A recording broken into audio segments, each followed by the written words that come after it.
그 성경 바로보기 책자에 나와 있습니다. 이렇게 보니까 그 전에 지금 그 성경 바로보기를 언제 했나 봤더니 7월 초에 했더라고요. 그리고 제가 해외 출장 가고 오고 와가지고 이제 뭐 교제하고 뭐 이러고 하다 보니까 거의 한 달 반 만에 이제 하게 됐습니다. 이제 진도를 조금 이제 더 이제 빨리 또 이제 계속 이제 매주 계속 나갔으면 좋겠습니다. 사실 이 성경 공부라든가 그 다음에 설교 본문이라든가 이런 것들을 제가 뭐 1년치를 딱 계획하고 있는 것도 아니고요. 그리고 어차피 이제 강해이기 때문에 성경 말씀 순서대로 이렇게 쭉 진행을 합니다. 그런데 참 은혜롭게도 오늘 오전 설교와 오늘 오후 내용이 연관성이 있습니다. 왕으로 오시는 예수님, 그리고 대언자, 제사장이었던 그 예수님 세 가지 사역에 대한 것들이 오늘 오전에 말씀드렸던 내용과 거기에 부연해서 더 자세하게 나오는 것이 오늘 그리스도의 세 가지 사역입니다. 참 뭐 누가 이렇게 한 게 아닌데 이렇게 딱 맞는 거 보고 참 준비하면서 저도 놀랍니다. 어제 준비하면서 그랬었습니다. 자, 이 24장 이 저자에서 보시면 클라렌스 라킨 이분은 그리스도의 세 가지 직분이 있다고 합니다. 이것은 뭐 클라렌스 라킨의 그 내용뿐만이 아니라 우리 독립침례교회의 교리이자 예수님께서 이제 성경적으로 어떠한 일들을 해오셨는지를 이제 보게 됩니다. 그래서 그 총 세 가지 직분을 그 수행을 하신다라는 게 이제 그 잘 알려진 사실입니다. 그게 대언자, 그 다음에 제사장, 왕 이렇습니다. 예수님께서 대언자 역할도 했었고 대제사장의 역할도 하고요. 그리고 왕의 역할도 이제 하게 됩니다. 근데 이제 성경을 이렇게 자세히 보다 보면 이 예수님이 이런 역할들을 동시에 세 가지를 하시는 게 아니라 동시가 아니라 죄송합니다. 동시가 아니라 순서대로 수행되는 것을 이제 보게 됩니다. 그래서 창조부터 부활 승천까지 하나님께서 하신 것은 예수님께서 하신 것은 대언자 역할을 하셨다라는 것입니다. 창조 때부터 시작부터 예수님은 어떻게 계셨죠? 처음부터 말씀으로 계셨습니다. 말씀으로 계셨고 말씀을 이제 계속 이제 기록으로 이제 하셨고요. 그 다음에 그 공생의 기간에도 구약에서 그 말씀을 이제 인용해서 그리고 또 그 말씀을 성취하시는 그러한 일들을 해왔다는 것. 그래서 창조부터 부활 승천까지는 대언자 역할을 예수님께서 하셨다. 그리고 승천 이후부터 예수님 다시 오시는 때 재림, 휴거 이때까지는 대제사장의 역할을 한다는 게 이제 성경에서 나오는 내용입니다. 그리고 재림 후에 이제 지상 강림 후에 예수님의 역할은 왕이다라는 것입니다. 대표적인 게 요 그림이죠. 우리가 키바이블닷컴에 가면 있습니다. 우리가 이 세 가지 사역에 대해서 성경 하나를 딱 찾아라 하면 히브리서 9장을 찾으면 됩니다. 히브리서 9장 24절 한번 보시겠습니다. 히브리서 9장입니다.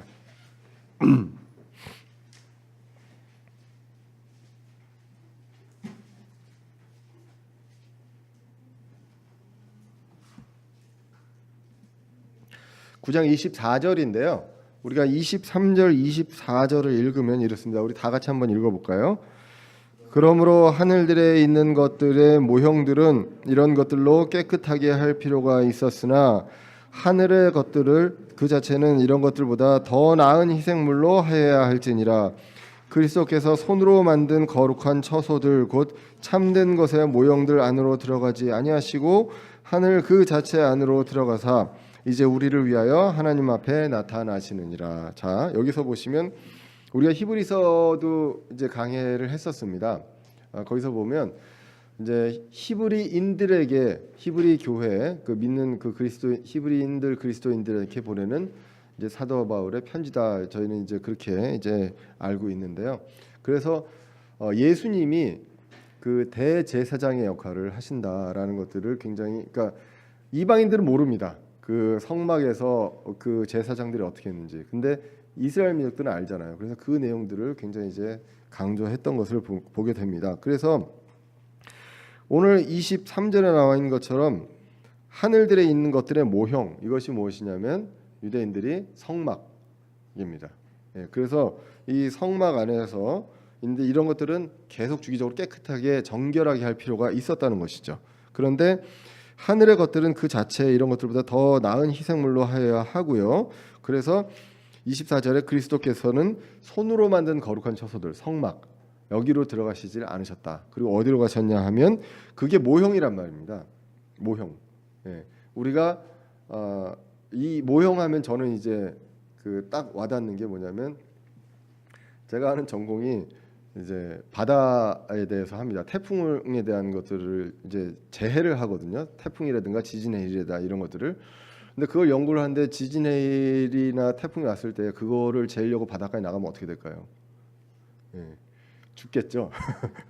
그래서 직접 잴 수가 없습니다. 그럼 어떻게 하느냐? 수영장 같은 데다 파도를 만듭니다. 우리 그 워터파크 같은 데 가면은 이제 파도 만드는 데 있어요. 그 파도를 만들고 거기다가 그 도시의 모형을 만듭니다. 이건 모형입니다. 실제가 아니잖아요. 그죠? 그래서 하늘에 있는 것들의 모형으로 땅에다 성막을 지은 것이다라는 내용입니다. 그러니까 우리는 연구할 때 그렇게 하거든요. 그래서 그거를 조그맣게 짓습니다. 집이나 빌딩 같은 거를. 그래서 이 파도가 왔을 때 견디는가 이런 것들도 이제 보고 이제 그런 실험들을 많이 하거든요.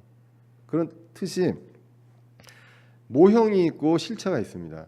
그래서 이 히브리서 얘기한 모형은 성막, 땅에 있는 성막이고 실체는 하늘입니다. 그래서 예수님께서는 손으로 만든 거룩한 처소들, 참된 것의 모형들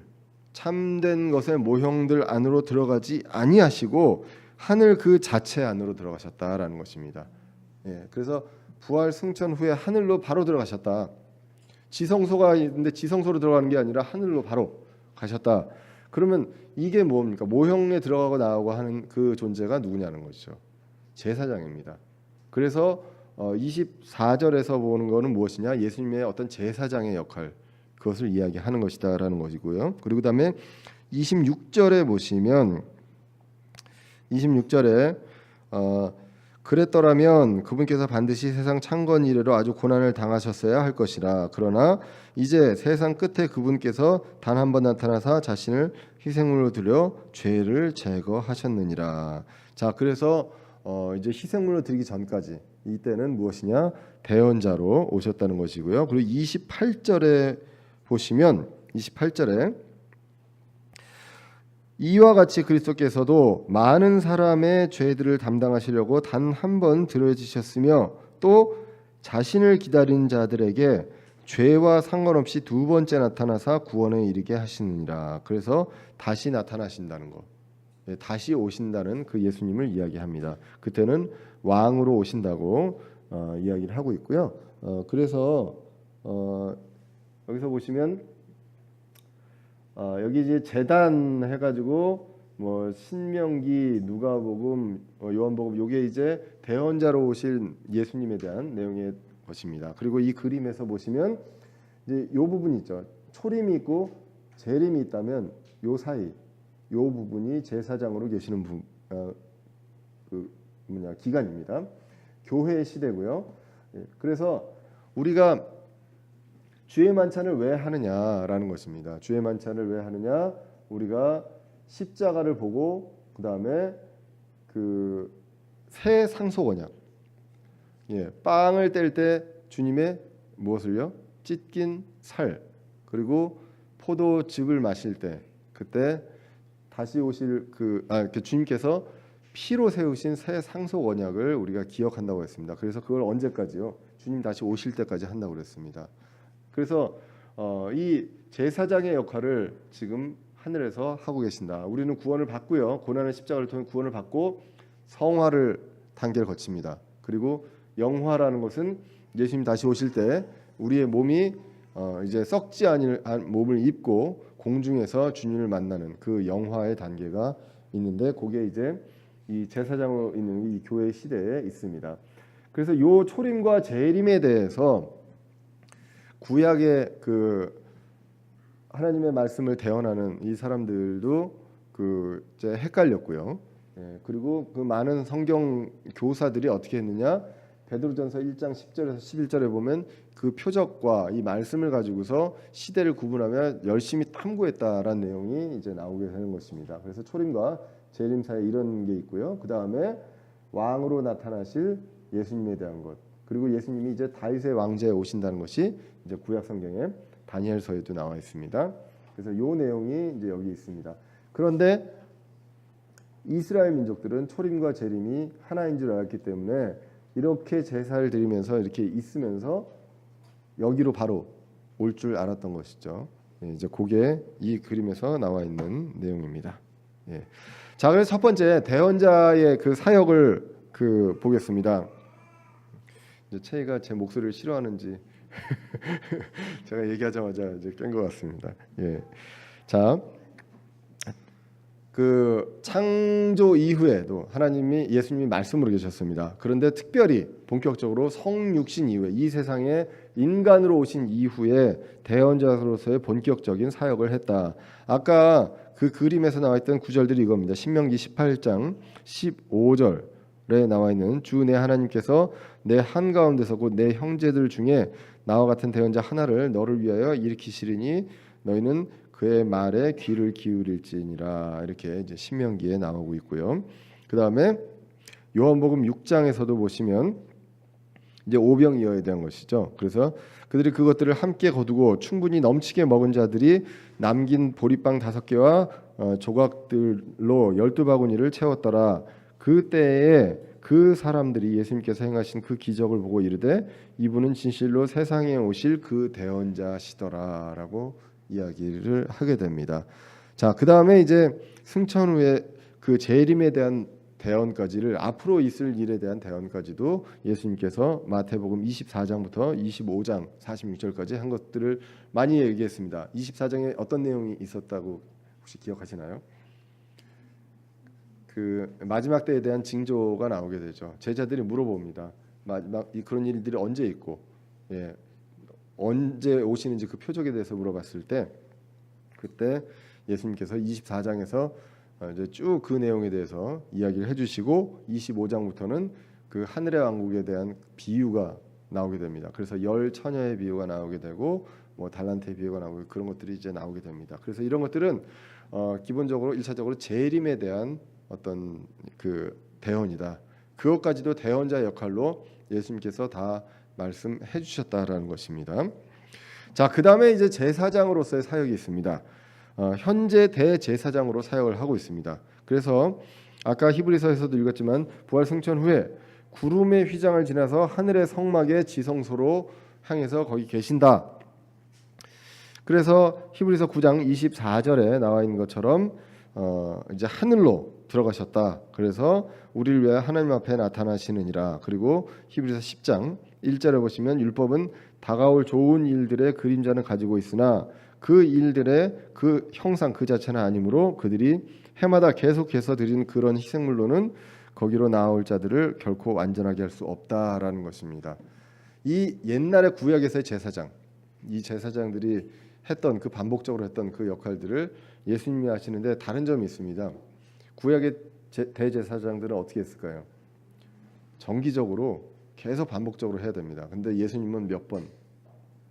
네, 한 번, 단 한 번. 네, 강조해서 단 한 번만에 이런 것들을 하셨다라는 것입니다. 그래서 사실은 대제사장의 역할이 끝난 거예요. 지금 하시는 일이 없어요. 그래서 그거를 하나님 오른편에 어떻게 계신다고 표현합니까? 성경에서 앉아 계신다고 표현을 하는 것입니다. 자, 우리가 이 대제사장을 이야기하면서 구약의 속죄일을 이제 합니다. 그러니까 이 구약에 있는 성막 자체가 하늘의 모형이에요. 그러니까 그 성막 안에서 했던 여러 가지 그 의식들은 하늘에서 이제 예수님께서 대제사장으로서 하시는 그렇게 하실 그런 것들의 모형이다라고 보시면 됩니다. 근데 그런 것들은 유대인들은 그 당시에 그게 뭐 하는지 모르고 한 거죠. 자신의 죄들을 위해서만 하는 거다라는 생각으로 양과 염소를 죽이고 이런 일들하고 피를 뿌리고 이런 일들을 했던 것입니다. 자, 이 성막에는 뜰이 있었고요, 그죠? 그리고 그 안에 이제 성막이 있었고 성소가 있었고 그 안에 이제 지성소가 또 따로 분리돼서 있었습니다. 나중에 이제 그 성소에 대한 것들 한번 이제 다룰 기회가 우리 김기범 형제님이 한번 하신다고 그랬는데 요즘 바빠가지고 못하시는데 그 정리를 다 해놨어야 되니까 한번 오후에 김기범 형제님께서 성막과 뭐 지성소 이런 내용에 대해서 한번 하실 것 같습니다. 지난주에도 말씀드렸지만 보통은 이 뒤에 이런 이 그 커튼 있죠. 보통 교회에서 이 커튼은 뭘 상징하냐면 휘장을 상징합니다. 그래서 이 휘장이 사실은 성소와 지성소를 구분하는 거였죠. 지성소 안으로 들어가면 직사했잖아요. 아무나 들어가면. 예, 제사장조차도 어떤 절차 없이 그냥 들어갔다가는 죽을 수 있습니다. 예, 그래서 이 사람이 마지막에 살아난 모습을 봐야 돼요. 예, 그게 그 어떤 절차에 들어가 있습니다. 그래서 대제사장이 어떻게 하면 지성소로 들어가서 향을 피워서 긍휼의 자리를 가립니다. 긍휼의 자리를 보면 죽습니다. 예, 그래서 근데 이제 요 그 휘장이 여기 이제 저희는 휘장이 아니라고 그랬어요. 그냥 휘장이 아니라 이 뒤에 있는 칠판을 가리기 위한 커튼이다라고 이야기를 했고요. 파란색은 하늘을 생각하는 파란색이 맞나요? 아니라고 그랬습니다. 다만 영상 처리할 때 파란색이 가장 편하기 때문에 한 것이다. 그래서 아무 의미가 없습니다. 여기다 의미 두시지 마시고 혹시 물어보더라도 저희는 아무 의미 없습니다라고 얘기를 하시면 될 것 같습니다. 자, 그래서 긍휼의 자리를 가리고요. 예, 그리고 다시 한번 말씀드리지만 이 휘장은 예수님이 십자가에서 다리치면서 찢어졌습니다. 위에서 아래로 찢어졌습니다. 아래에서 위로 찢어진 게 아니라 그렇게 이야기합니다. 그래서 이제는 우리는 누구나 다 예수님의 피를 힘입어서 지성소로 이제는 아무나 들어갈 수 있어요. 있다 해도 예전에는 들어가면 직사했지만 이제 그렇게 되어 있습니다. 자, 그래서 대제사장은 처음에 속죄일에 어떻게 했냐면 긍휼의 자리를 가리고 그리고 자기 자신과 가족의 죄를 위해서 속죄의 희생물을 드립니다. 뜰에서 회중의 성막의 뜰에서 그거를 하고 그 피를 이제 지성소의 그 언약궤 앞에서 긍휼의 자리 앞에서 긍휼의 앞에서 이걸 뿌립니다. 그리고 이제 다시 나옵니다. 다시 나와서 이제 뜰로 나와서 이스라엘 민족들의 그 죄를 위해서 이제 속죄의 희생 예물을 또 드리고 죽이고 또 그걸 가지고 또 안에 지성소 안에 들어가서 이제 피를 뿌리게 됩니다. 자, 그 내용을 이제 왔다 갔다를 반복하는 거예요. 그런 다음에 나와 가지고 마지막으로 이제 예복을 입고 회중의 성막의 뜰에 가서 대제사장이 살아있다라는 것을 보여줍니다. 사람들 앞에. 왜냐하면 중간에 죽으면 하나님께서 그 희생물을 받지 않았다는 거거든요. 그러면 내 죄에 대한 어떤 대가를 받지 않으셨다라는 얘기가 되기 때문에 대제사장이 모든 걸 마치고 살아서 다시 나와 있는 모습을 사람들한테 보여주게 됩니다. 그러면 이제 죄 헌물을 받으셨구나라고 이제 하게 된다는 것이죠. 이러한 일들을 계속 반복해서 해왔던 것들이 이제 구약입니다. 근데 이러한 것들을 단 한 번에 끝내셨다라는 게 이제 그 예수님이 더 나은 대제사장 이제 그렇게 이야기를 하죠. 히브리서에서. 그래서 25절에 보시면 또 그분께서는 대제사장의 해마다 다른 것들의 피를 가지고 거룩한 곳에 들어가는 것 같이 자주 자신을 드려야 할 필요가 없으니 그렇죠. 그래서 그랬더라면 그분께서 여러 번 죽으셔야 됐다는 겁니다. 그래서 한 번 죽는 것은 사람들에게 정해진 것이요 이것 뒤에는 심판이 있나니 이렇게 나오게 되고 한 번에 이 모든 것들을 대제사장이 반복적으로 정기적으로 매년 했던 것들을 한 번에 끝내셨다. 그리고 히브리서 12장 2절에 보시면 우리의 믿음의 창시자요 또 완성자이신 우리의 믿음을 누가 창시했습니까? 여러분들이 창시했나요? 예수 그리스도가 창시하셨고 완성하신 완성자이신 예수님을 바라보자. 그분께서는 자기 앞에 놓인 기쁨으로 인해 십자가를 견디사 그 수치를 멸시하시더니 이제 하나님의 왕좌 오른편에 앉으셨느니라라고 해서 이제 앉아 계신다. 이게 이제 그런 의미다라는 것입니다. 단 한 번에 모든 걸 끝냈다. 우리가 그러고 나서도 우리가 희생예물 드려서 해야 될 그런 죄가 남아 있다면 그거는 예수님이 또 다시 죽으셔야 된다는 얘기 아니냐라는 것입니다. 이 모든 것들 우리가 과거에 지었던 죄들 그리고 앞으로 지을 그런 죄들에 대한 것들까지도 예수님께서는 단 한 번에 모든 것들을 해결하셨다라는 것. 제사장으로서의 사역이 이랬다라는 것입니다. 자, 그래서 현재 하는 일, 대제사장으로 하는 일에서 그 이제 구체적으로 보면 한 두 가지가 있습니다. 두 가지가 있는데 첫 번째가 이제 이 책에서는 중재자라고 합니다. 이 중재자는 불신자들에게 그 예수님께서 중재자 역할을, 구원자 역할을 한다고 합니다. 디모데전서 2장 5절에 보시면, 자, 하나님이 한 분 계시는 게 아니라 한 하나님이 계십니다. 한 하나님이 계시고, 자, 아버지 하나님, 아들 하나님, 성령 하나님, 이 하나님이 한 하나님이다라는 것. 예, 그래서 이 한 하나님이 계시고 하나님과 사람들 사이에 한 중재자가 계시며 곧 사람이신 그리스도 예수님이라, 그분께서 정하신 때에 증언을 받기 위해 모든 사람을 위한 대속물로 자신을 주셨느니라. 이 중재자가 누구냐면요, 대속물로 자신을 주신 분이다, 예수님이라는 것입니다.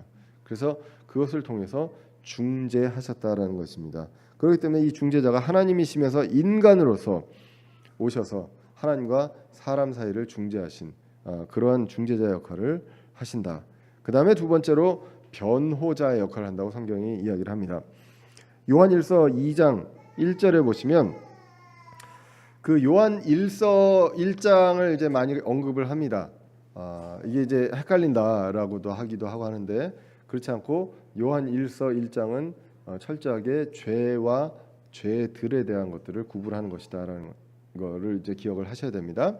그래서 죄는요, 죄는 저희가 지은 게 아니라 아담과 이브로부터 물려받은 죄의 성품입니다. 뿌리입니다. 그리고 그걸 통해서 내가 짓는 것들이 죄들입니다. 죄, 여러분들 하나만 짓는 분들은 없잖아요. 예, 그래서 죄들. 그래서 이 죄들은 많은 거니까 셀 수 있는 거고요. 죄들이고요. 죄는 이제 그 아담으로부터 온 우리의 성품입니다. 이 성품이 있기 때문에, 태어나면서 또 이 성품이 있기 때문에 우리는 죄들을 짓는 것입니다. 예, 그래서 우리는 죄들이 있느냐 없느냐, 있습니다. 있고 구원받은 사람들도 있다는 것입니다. 그렇기 때문에 요한일서 이제 8장부터 10장에서 보시면 우리가 그런 죄들을 어떻게 해야 된다고 합니까?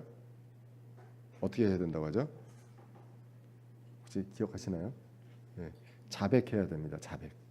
예, 성도들이 그 죄들을 자백해야 한다라고 합니다.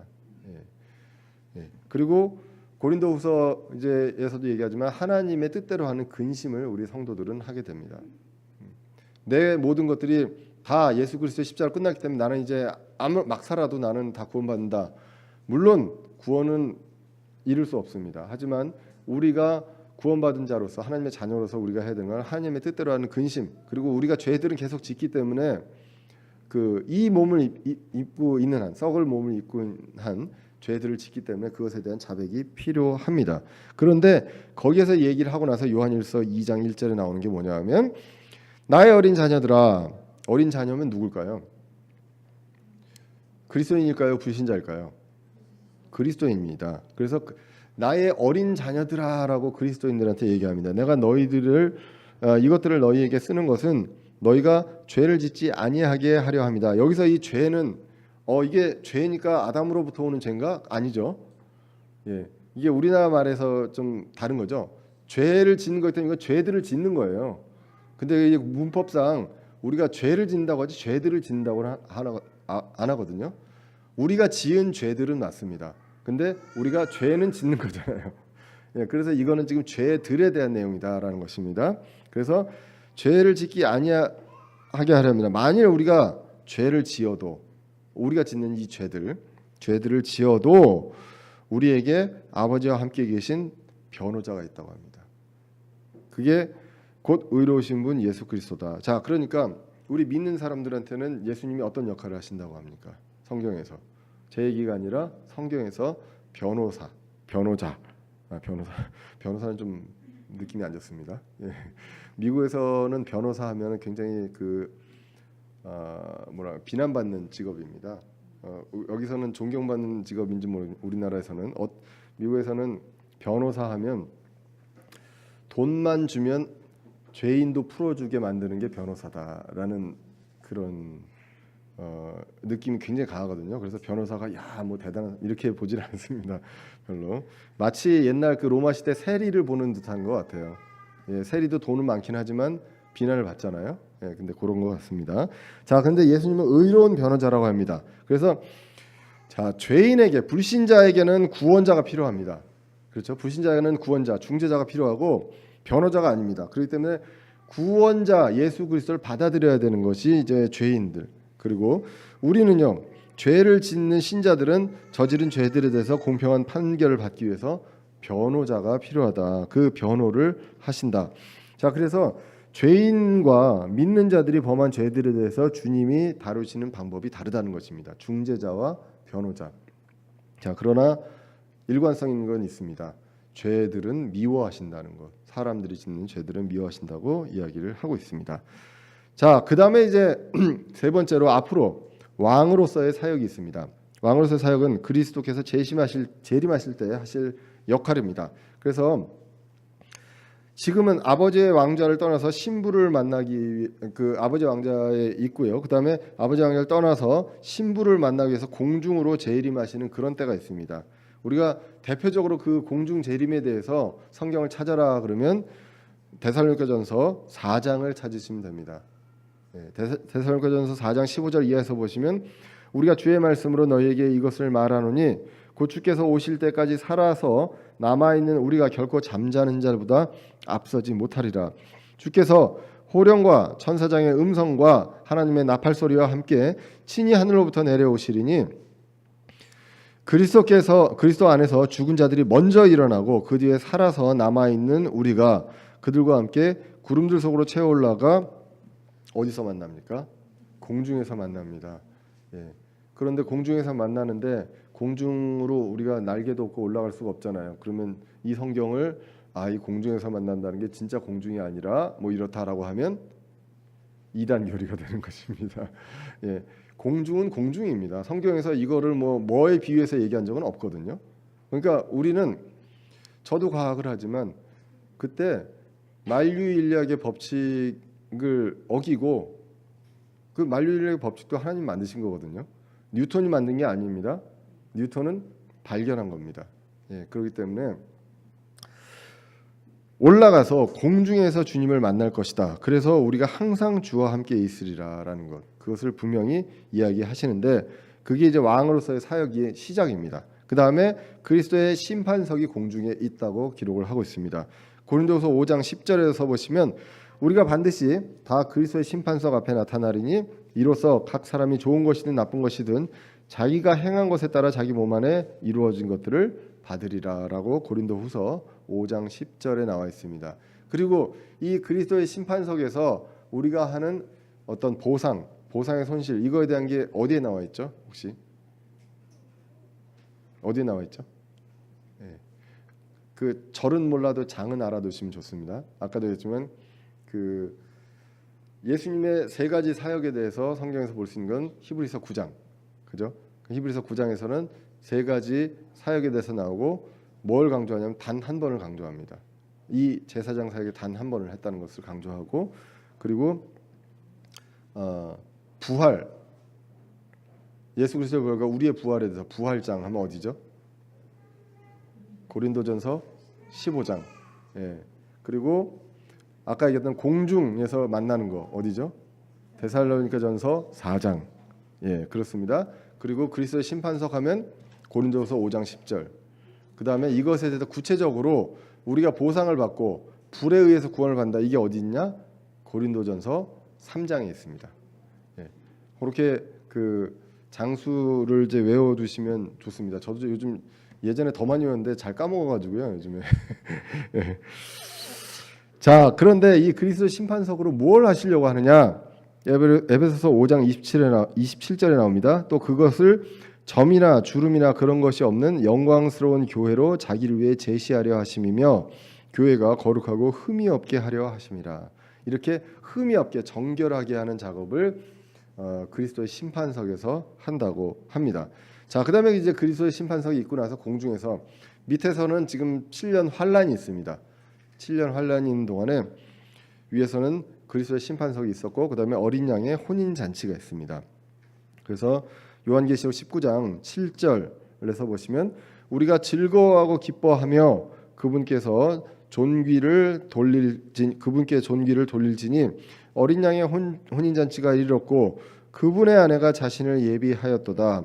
또 그녀가 깨끗하고 희고 고운 아마포 옷을 차려 입도록 허락하셨는데 그 고운 아마포는 성도들의 의인이라 하더라. 그가 내게 말하기를 기록하라. 어린 양의 혼인 만찬에 부름받은 자들은 복이 있도다 하고 또 내게 이르되 이것들은 하나님의 참된 말씀이라. 자, 그 그리스도의 심판상을 통해서 우리가 이제는 깨끗하고 희고 고운 아마포를 차려 입게 되었습니다.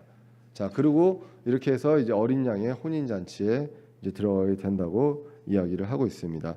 자, 그리고 요 구절이 이제 끝나고 나서 이제 그 요한계시록 19장에서도 그 다음 사건이 뭐냐면 우리가 같이 이제 지상으로 내려오는, 그래서 아마겟돈 전쟁이 일어나는 그것이 이제 요한계시록 19장 그 이후에 나오게 됩니다.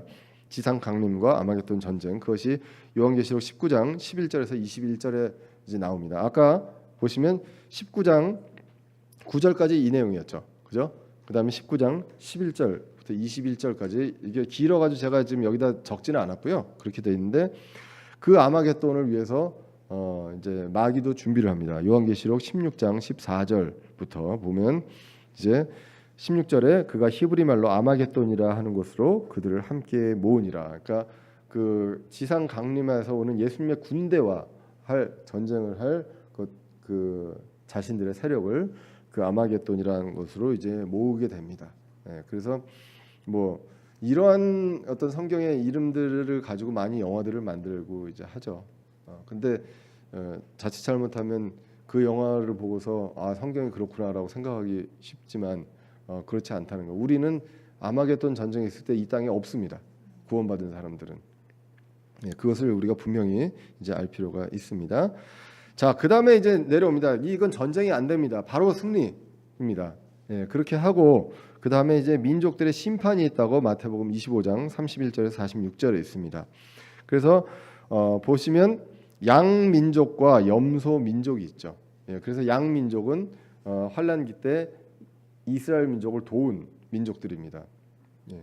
그래서 지금도 유대인 이스라엘들을 도우는 나라가 있고 그렇지 않는 나라가 있다라고 이야기를 합니다. 그래서 결국은 이게 이제 나중에 그 환란기 때 가면 더욱 더 극명하게 이제 드러날 것이고요. 그래서 그 양민족들은 하나님의 그 예수님의 오른편에 두게 되고요. 염소 민족들은 왼편에 둬서 이제 바닥 없는 곳으로 가서 이제 1000년 동안 갇히게 됩니다. 자, 그러고 나서 이제 1000년 왕국이 시작되는 게 이제 요한계시록에도 나오고요. 1000년 동안 이제 그런 왕국이 예수님께서 우리와 함께 이제 다스리는 그런 왕국이 이제 시작이 됩니다. 그러고 나서 이제 1000년 이후에 이제 모든 그 마귀의 세력들을 이제 불호수로 보내고 나서 새 하늘과 새 땅, 새 예루살렘이 열리는 그런 어떤 시대 순으로 나오게 됩니다. 자, 그래서 그 지금 재림에서 이 순서들 속에서 예수님 어떤 역할을 하느냐? 왕으로서의 사역을 한다. 그래서 우리가 지난주에 문화의 비유에서도 보시면 귀인이 왕권을 가지러 갑니다. 왕권을 가지러 가서 왕권을 가지고 올 때 그때까지 우리가 무엇을 해야 되는가를 이제 문화의 비유에서 이제 누가복음 19장에서 이제 봤던 것을 알게 됩니다. 자, 그래서 이제 영원한 왕국이 열리게 됩니다. 고린도전서 15장 아까 이제 부활에 대한 내용인데 이 부활장에서도 이런 내용이 나옵니다. 그래서 그 부활에 대해서 이야기하면서 첫 열매는 그리스도고요. 그리고 그리스도께서 오실 때 그분께 속한 사람들, 그런 사람들이 있고요. 그때의 끝이 오리니 그분께서 모든 치리와 모든 권세와 권능을 물리치시고 왕국을 하나님 곧 아버지께 넘겨드리실 때라라고 나오게 되고요. 그래서 그분 예수님께서 모든 원수를 그분의 발 아래 두실 때까지 그분께서 반드시 통치해야 하나니 멸망받을 마지막 원수는 사망이니라 이렇게 나오게 되고요.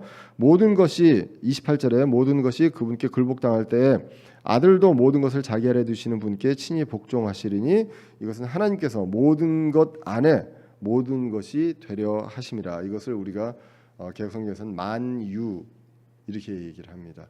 모든 것 안에 이제 계시는 분이다라는 얘기를 하고요. 성경에 기록된 그 다윗의 아들, 그 영원한 그 왕, 이것에 대해서 우리가 성경에서는 뭐라고 그럽니까? 그분을 메시아라고 하죠. 메시아. 예. 근데 이 메시아가 누구냐라는 것에 따라서 이제 다른 종교들이 생겨나는 것입니다. 메시아가 예수님이냐 아니냐라는 것입니다. 그래서 성경에서 이 메시아가 예수님을 가리키는 것인지 아닌지 성경을 통해서 볼 필요가 있다는 것입니다. 그래서 그 부분들에 대해서 이제 오늘 이제 볼 텐데요. 다스릴 한 왕국을 땅에 세우려는 그 계획이 그 있었습니다. 성경 구약에서 보시면 먼저 이제 나단 대언자를 통해서 이제 한 내용입니다. 사무엘하 7장에 보시면 내 집과 내 왕국이 내 앞에서 영원히 굳게 서고 내 왕자가 영원히 굳게 서리라 하라. 여기서 내는 누굴까요? 다윗입니다. 그래서 다윗의 왕자가 영원히 굳게 선다라는 내용입니다.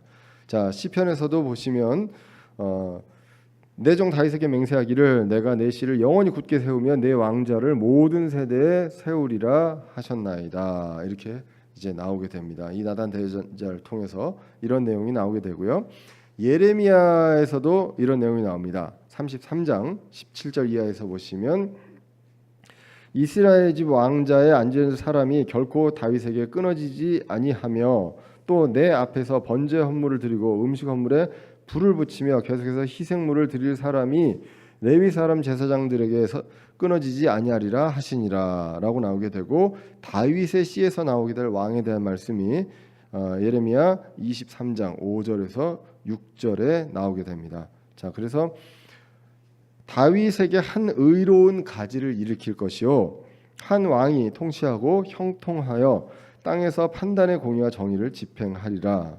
이렇게 이제 나오게 됩니다.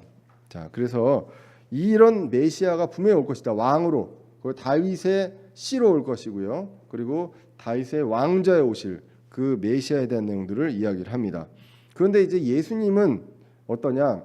다윗의 자손입니다. 이사야서 11장에 보시면 이런 내용이 나옵니다. 이새의 줄기에서, 이새는 누굴까요? 예, 다윗의 아버지입니다. 그래서 이새의 줄기에서 한 막대기가 나며 그의 뿌리에서 한 가지가 나서 자랄 것이요 주의 영 곧 지혜와 명철의 영이 그리고 영이요 계략과 능력의 영이요 지식과 주의 두려움의 영께서 그 위에 머무신다고 합니다. 누구 위에? 그 메시아 위에 그런 영이 머무신다고 나오거든요. 이사야서에서. 그런데 누가복음 2장 40절에서 보시면 아이가 자라며 영이 강하게 되며 지혜가 충만하며 하나님의 은혜가 누구 위에요? 그 아이 위에 있다. 예수님 위에 있다라고 합니다. 그래서 이제 이사야서에서 얘기한 내용이 지금 누가복음 2장 40절에서 이제 증명이 되는 것을 볼 수가 있습니다. 그리고 이제 이사야서 7장 14절에 보시면 이렇게 나옵니다. 그러므로 주께서 친히 한 표적을 너에게 주시리라. 보라, 처녀가 수태하여 아들을 낳고 그의 이름을 임마누엘이라 하리라. 이것은 이제 마태복음에 그대로 나옵니다. 그렇죠? 그것을 성취하려 하심이다라고 이제 나오게 되죠. 임마누엘의 뜻이 무엇이죠? 1번 하나님이 우리와 함께 하신다. 2번 우리와 함께 하시는 하나님. 1번인가요? 2번입니다. 2번입니다. 임마누엘이 하나님이에요. 예. 예. 하나님이 우리와 함께 하시다로 번역이 돼 있거든요. 보통. 근데 그거가 이제 God is with us냐 아니면 God with us냐 이 차이인데 킹제임스 성경에서는 우리와 함께 하시는 하나님입니다. 그래서 우리가 성가대 이름 잘 지어야 되는데 임마누엘 성가대면 하나님 성가대야 됩니다. 예, 그래서 그 부분들에 대해서 우리가 좀 오해가 있는데 그 이름이 그러니까 보세요. 예수님의 이름입니다. 그죠? 처녀가 수태해서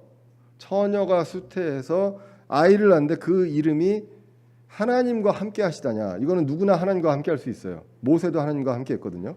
그런데 예수님은 누구입니까? 하나님이시거든요. 그래서 임마누엘 자체가 우리와 함께 하시는 하나님이다라는 것입니다. 그래서 예수님은 하나님이시다라는 것.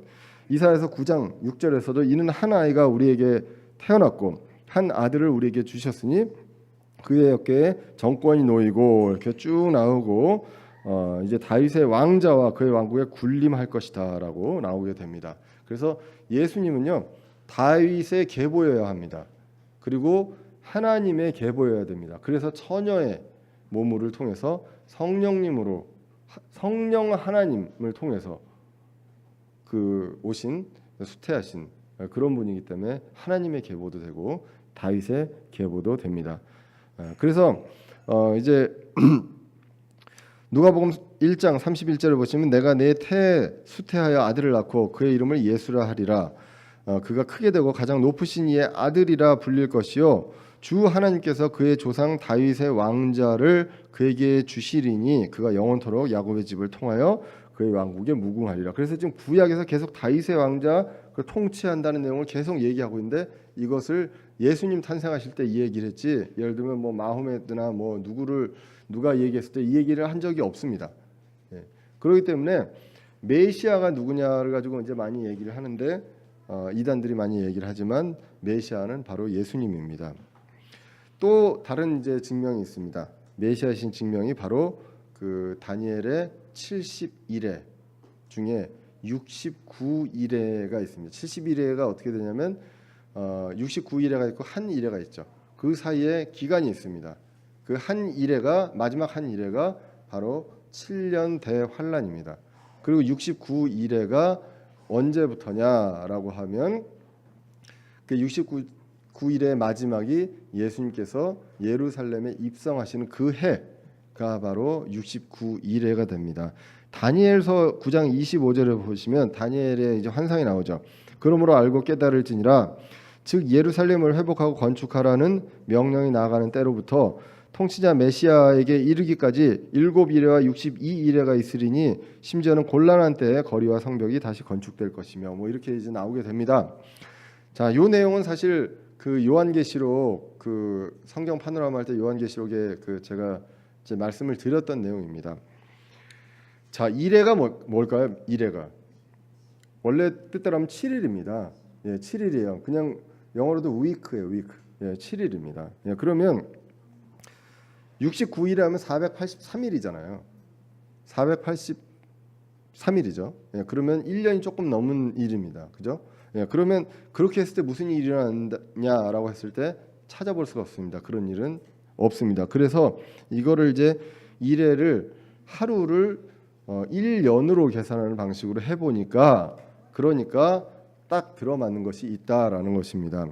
자, 그러면 하루를 1년으로 계산한 경우가 있느냐? 성경에서 있다는 것이죠. 주로 보면 하나님이 뭔가를 계획을 하거나 우리가 한 것에 대해서 뭔가 벌을 내리거나 할 때 하루를 1년으로 환산해서 하시는 경우들이 이제 있습니다. 그래서 민수기 14장 34절에 이제 그 가데스바네아에서 12명의 정탐꾼을 이제 보내게 되죠.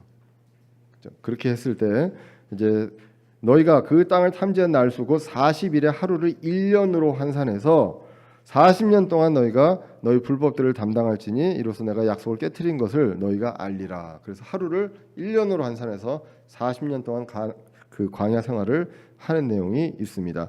에스겔서에서도 이제 불법의 횟수 날수대로 놓았더니 이제 390일입니다. 그죠? 이것을 다시 각 날을 1년으로 정한다라고 이제 이야기를 하게 됩니다. 자, 그래서 요 내용들을 봤을 때 하루를 1년으로 환산하는 경우들이 있습니다. 그래서 만약에 그러면 하루가 1년이라면 일에는 7년이 됩니다. 7년이 되면 69일에면 69일에 곱하기 7년 하면 483년이 된다는 것이죠. 그러면 이 483년 전과 그 후에 어떤 일이 벌어졌나를 이제 봐야 됩니다. 자, 그래서 이 키가 다니엘서 9장 25절에 예루살렘을 회복하고 건축하라는 명령이 언제 떨어졌느냐라는 것을 이제 보게 됩니다. 그래서 이 성전 재건에 대한 명령 페르시아 시대에 주전 445년 3월 14일 아닥사스다 왕이 이제 그 왕 아닥사스다 왕 제 20년입니다. 니산월인데요. 그때 이제 이것을 명령을 하게 됩니다. 그 다음에 이제 예수님이 예루살렘에 입성한 때가 주후 30년이죠. 그죠? 30년. 그때 4월 2일 정도에, 그러니까 종려주일, 우리가 보통 이제 종려주일 얘기를 하죠. 예루살렘 입성할 때. 자, 그때 이제 그때까지를 보게 됩니다. 그러면 이게 우리 보통 달력으로 하면 지금 475년입니다. 지금 달력이 왜 태양력으로 해서 윤년 있고 365일 있고 이제 그렇잖아요. 그렇게 했을 때 1년에 365일 있고 할 때 475년입니다. 그럼 이거를 이제 윤년을 포함해서 날수로 계산해 보면 17만 3,859일입니다. 뭐 계산해 보셔도 되고요. 저를 믿으셔도 됩니다. 네. 이 책에서 나온 거니까 이 책에서 그렇게 계산을 한 겁니다. 자, 17만 3,859일을 유대인의 달력은 1년이 360일입니다. 360일로 나누면 483년이라는 것입니다. 그럼 483년은 무엇이냐? 7로 나누게 되면 69일에가 된다는 것입니다. 그래서 69일의 이후 성전 건축을 명령한 날로부터 69일의 이후에 어떤 일이 벌어집니까? 메시아에 이르기까지, 그죠? 통치자 메시아가 이제 예루살렘으로 입성하는 그때까지가 69일에다라는 것입니다. 그러므로 그 69일에와 메시아의 예루살렘 입성이 일치한다라는 것이죠. 그래서 그런 걸로 봤을 때 이 일회가 지금 다니엘의 70일에서 나머지 한 일회가 얼마일 것이냐? 7년이랄 걸 이제 보는 것이죠. 그래서 우리가 이제 휴거를 성도들이 이제 휴거에서 올라갔을 때 환란기가 언제냐? 7년이라는 것입니다. 그리고 이제 다니엘서와 요한계시록에서 나오는 것처럼 그 7년 중에 그 뒤에 극심한 반 7년의 반 그 기간 환란기의 반을 42달이라고 얘기를 하거든요. 예, 그렇게 보면 42달은 3년 반이죠. 예, 그래서 우리가 이런 그 성경 전체의 내용으로 봤을 때 그게 7년일 것이다라고 우리가 이제 보게 됩니다. 자, 그래서 메시아가 잠시 끊어짐과 재림이 있습니다. 아까 이제 다니엘서 9장 26절로 다시 들어가면 62일의 뒤에 아까 7일에가 있었고 62일에가 있었습니다. 그래서 그 69일의 뒤에 메시아가 끊어질 터이나, 그러니까 예루살렘 입성하고 어떻게 됩니까? 예수님께서 십자가에서 달리시죠. 그죠? 그 사건을 이야기합니다. 그래서 자기를 위한 것이 아니니라 장차 임할 통치자의 백성이 그 도시와 그 성소를 파괴하려니와 그것의 끝에는 홍수가 있을 것이며 또 그 전쟁이 끝날 때까지 황폐하는 것이 작정되었느니라. 그래서 두 단계로 오시는 그 메시아에 대해서 이제 유대인들이 이제 오해했던, 그래서 계속 그 다시 오실 예수님을 보는 게 아니라 예수님이 처음 오셨을 때 이제 왕으로 오시는구나라고 생각을 했던 것입니다. 그러나 예수님은 다음에 오실 때, 다시 오실 때 그때 왕으로 오신다는 것, 그리고 이분이 메시아가 확실하다는 것, 그것은 성경을 통해서 우리가 증명할 수 있다라는 것. 예.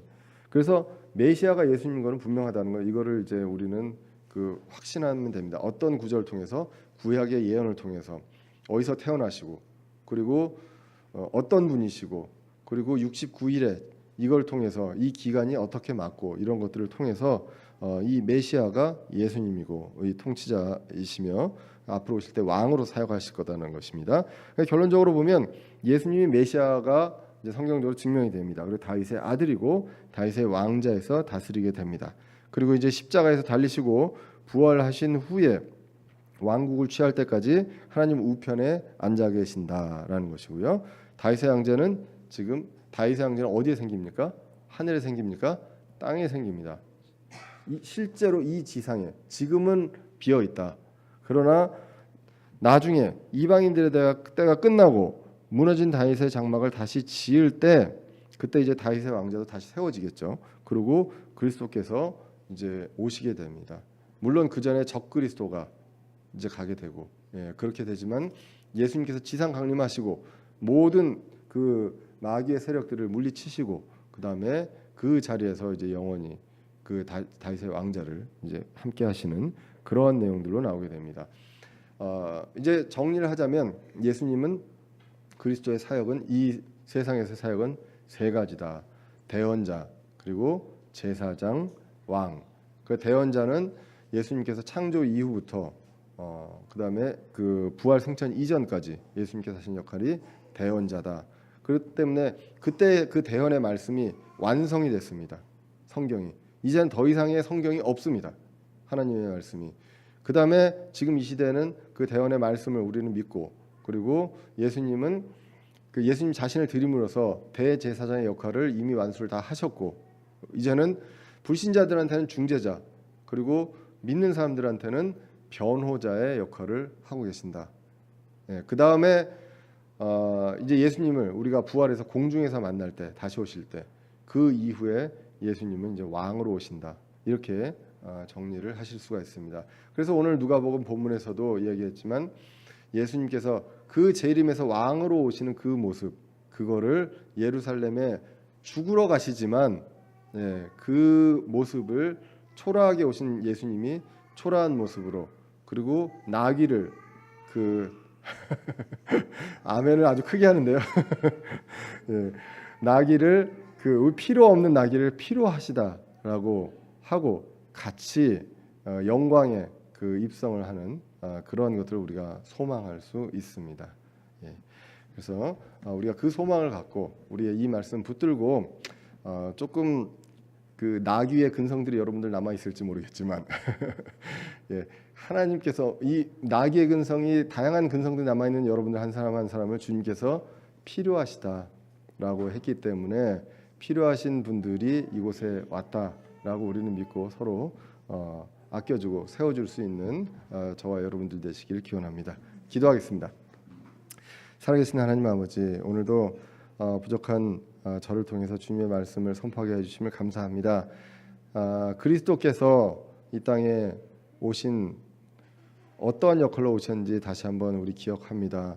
이제 지금 이 시간 저희들을 위해서 변호자 역할을 하시고, 또 앞으로 저희들 정말 필요하고 쓸모 있는 존재가 아님에도 불구하고 저희들을 필요로 부르시고 저희와 함께 영광 속에서 이제 왕좌로 들어가실 그것을 우리 기억하고 소망합니다.